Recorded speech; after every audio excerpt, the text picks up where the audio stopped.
I'm Andrew Schwartz, and you're listening to The Truth of the Matter, a podcast by CSIS where we break down the top policy issues of the day and talk with the people that can help us best understand what's really going on.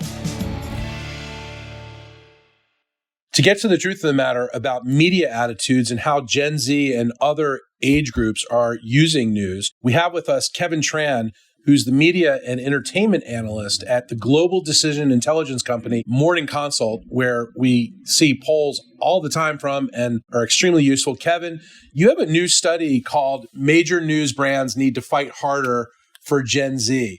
Tell us about that. One of the key findings is that Gen Z is much less aware of major news brands than other U.S. adults. Why is that?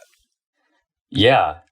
First of all, thanks for having me. Happy to be here. And the study we ran here is really confirming, some suspicion or idea that a lot of us have had that Gen Zers are less aware generally of major news brands than older adults or their older counterparts. And I think that partially comes down to just the legacy roots of some of these brands. Brands like the Times, the Journal, have roots in print, and I think are more likely to be encountered maybe on other traditional news mediums like traditional TV, which we know that younger consumers are using less. So when you see that, younger adults, Gen Zers particularly, are increasingly cutting the cord or being cord nevers, I think they're just being exposed to a lot of these major news brands like Washington Post or the New York Times on traditional TV news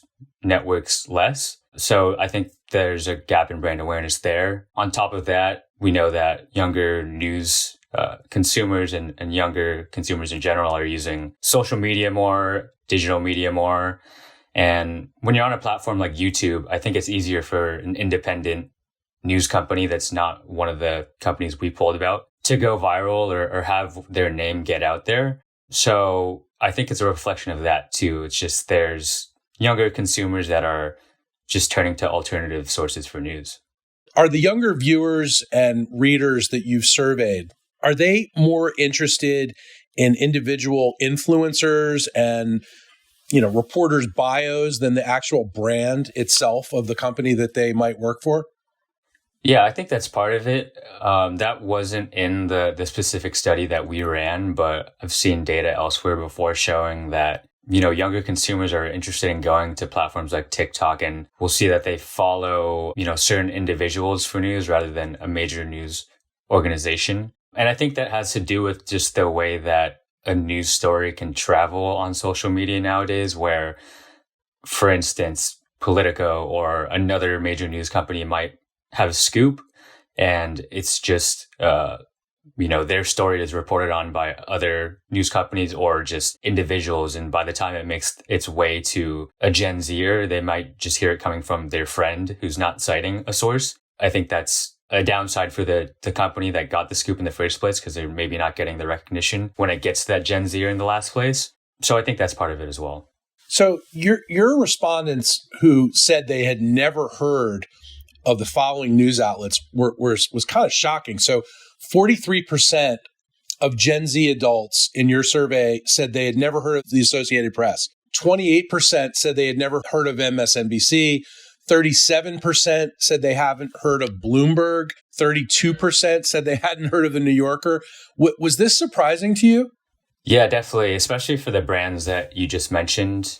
For someone like myself or yourself as well, where we're just reading the news, it seems shocking that percentage of people wouldn't know these bigger brands. But I think it makes more sense when you just consider like the bigger media diet of younger consumers. I've seen studies elsewhere that have shown that over the past few years, it's become more common for younger consumers and Gen Zers to actively avoid the news, as things like the pandemic and other harsh headlines have increasingly come out over the past few years. I think it's a reflection of some people tuning out, and those big brands that you just mentioned, like Bloomberg, Associated Press, are feeling the brunt of that. So, as you mentioned before, younger viewers do not typically watch cable TV. for news or network for news. So like basically a lot of survey data done by Pew and others has shown that if you're over 50 years old in this country, you do watch cable news. If you're under 50, you don't. So where do you think, these legacy media companies are looking for viewers to replace the ones who, might not be around for so long, for much longer? Yeah, that's a good question. I think that's, an evergreen question for a lot of these legacy media companies is just how do we replace the demo that we used to be getting on traditional media?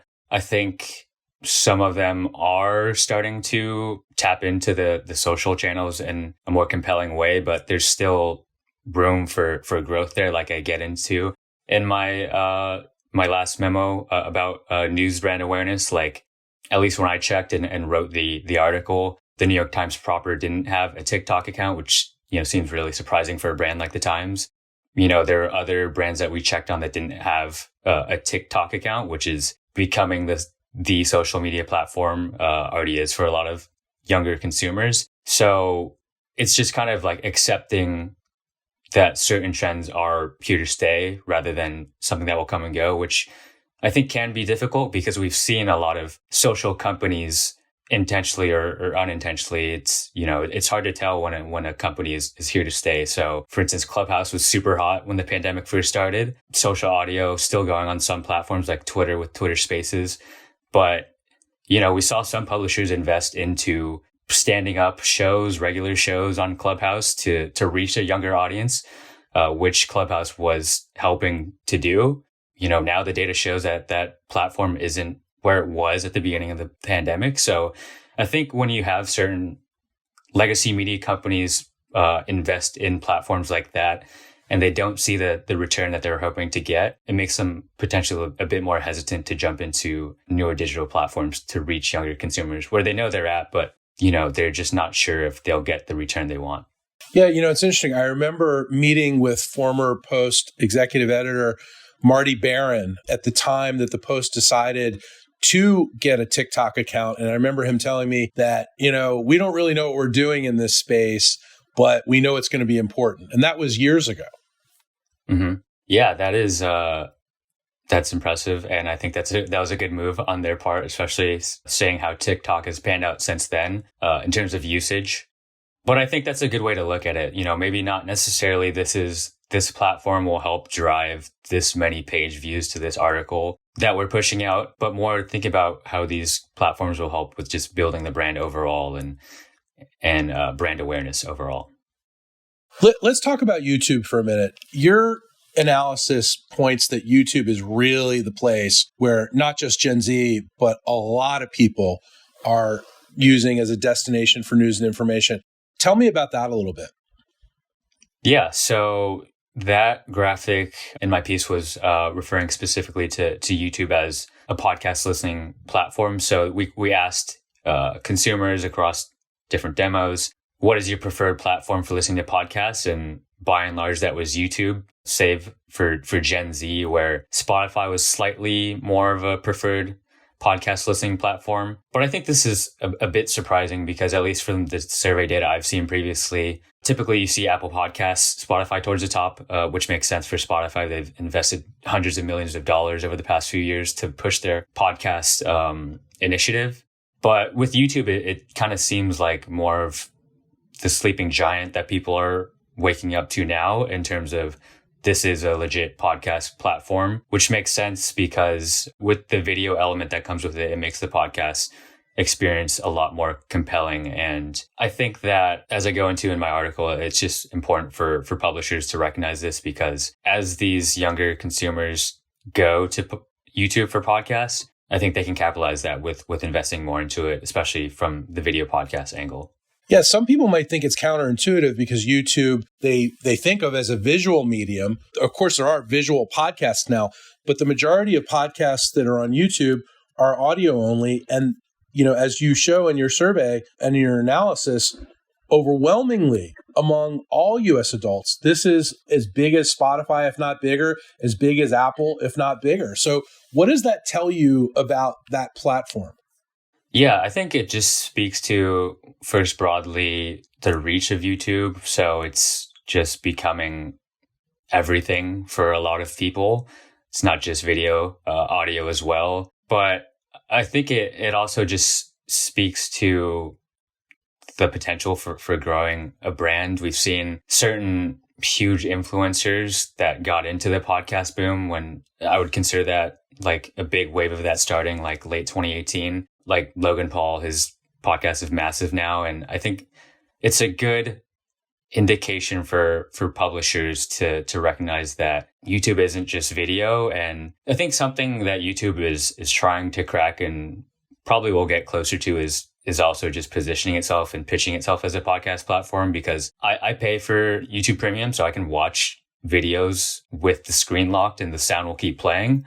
So in that essence, YouTube is like a pure podcast platform for me. But for other people that don't pay for that, you have to keep the screen on. And I think that prevents some podcast listening that otherwise would happen. So if YouTube can, I think, help make that feature a bit more widespread, it would help with their podcast listening as well. That's interesting. I mean, based on your work, we had never had this podcast or any CSIS podcast on YouTube, but we looked at the numbers that you put up and said, well, we have to do this now because, we're missing some of our audience. And we put it up, the first episode up last week. And in a couple days, thousands of people were already listening to it. And this is audio only, Oh, wow. of course. So it really is, we tested it out and it worked for us.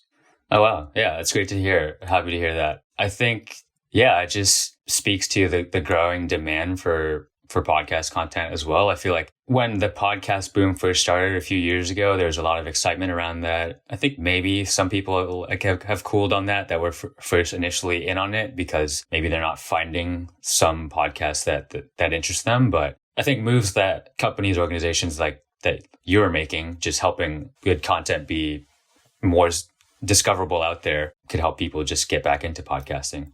In terms of social media, do you think that, what are some of the news organizations that use it the best to reach out to a broader audience? Do you differentiate between the top brands and some of the newer brands like Vox, for instance?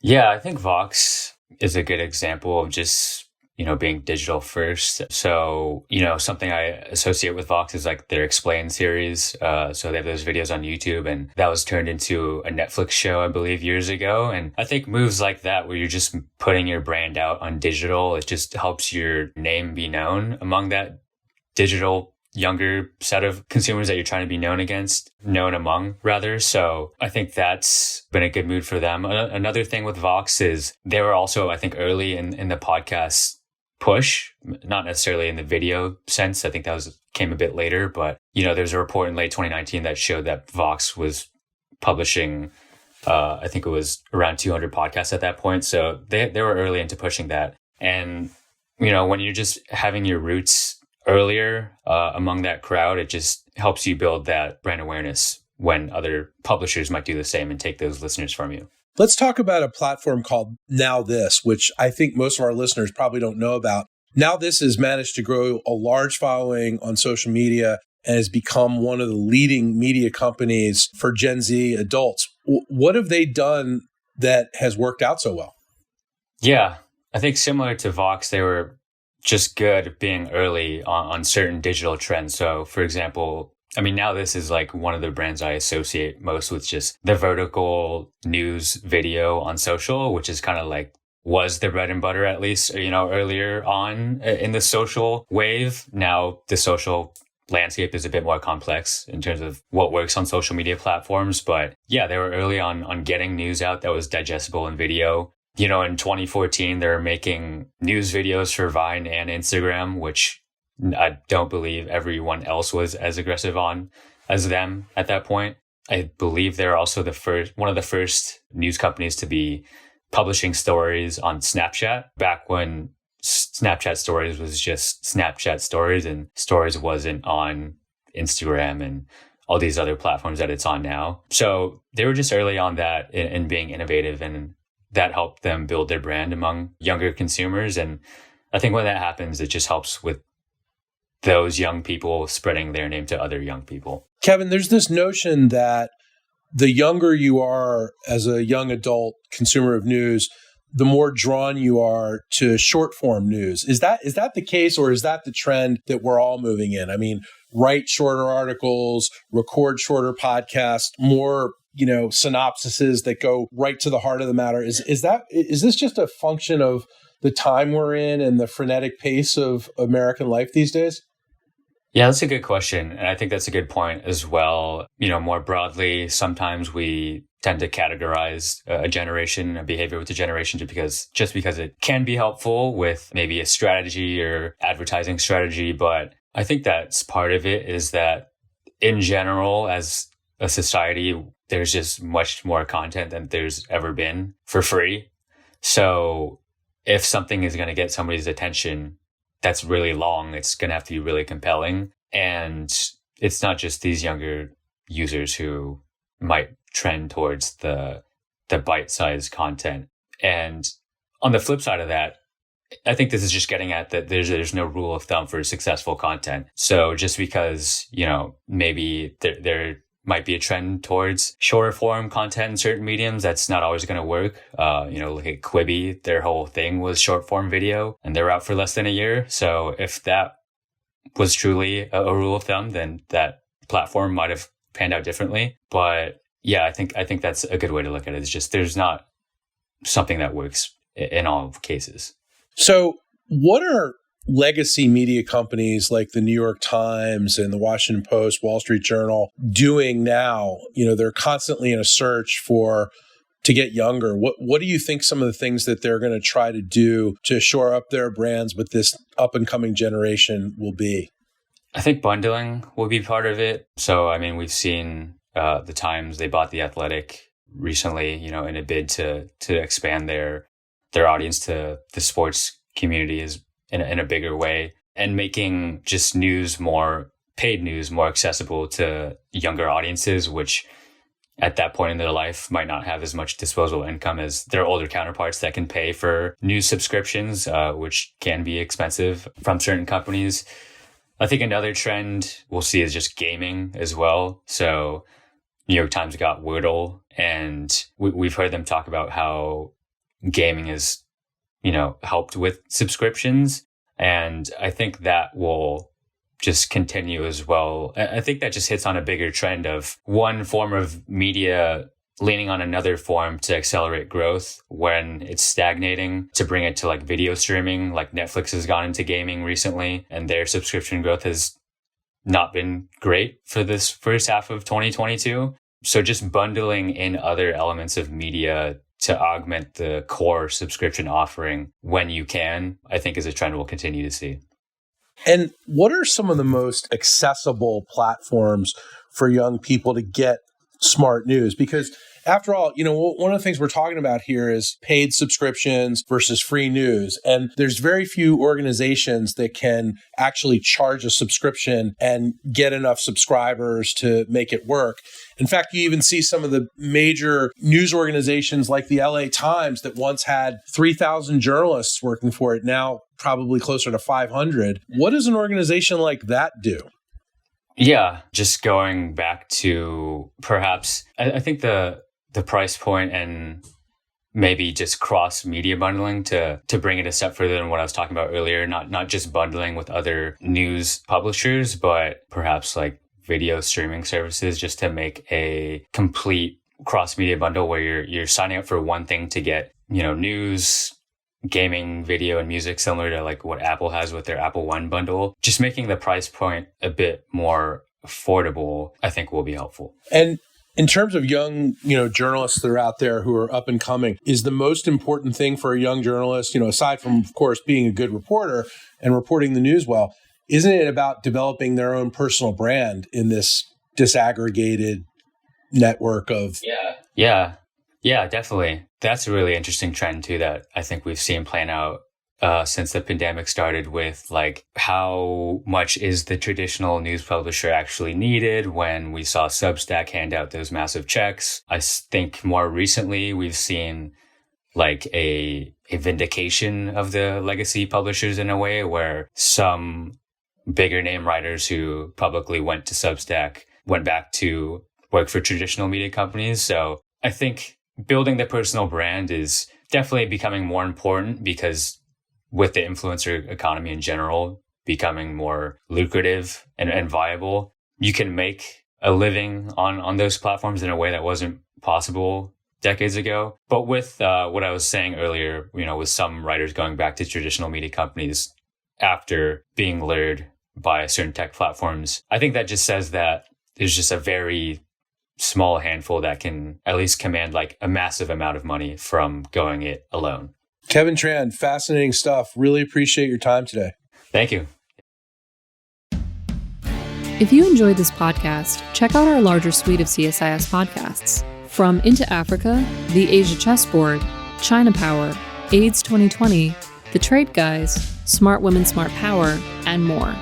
You can listen to them all on major streaming platforms like iTunes and Spotify. Visit csis.org/podcasts to see our full catalog.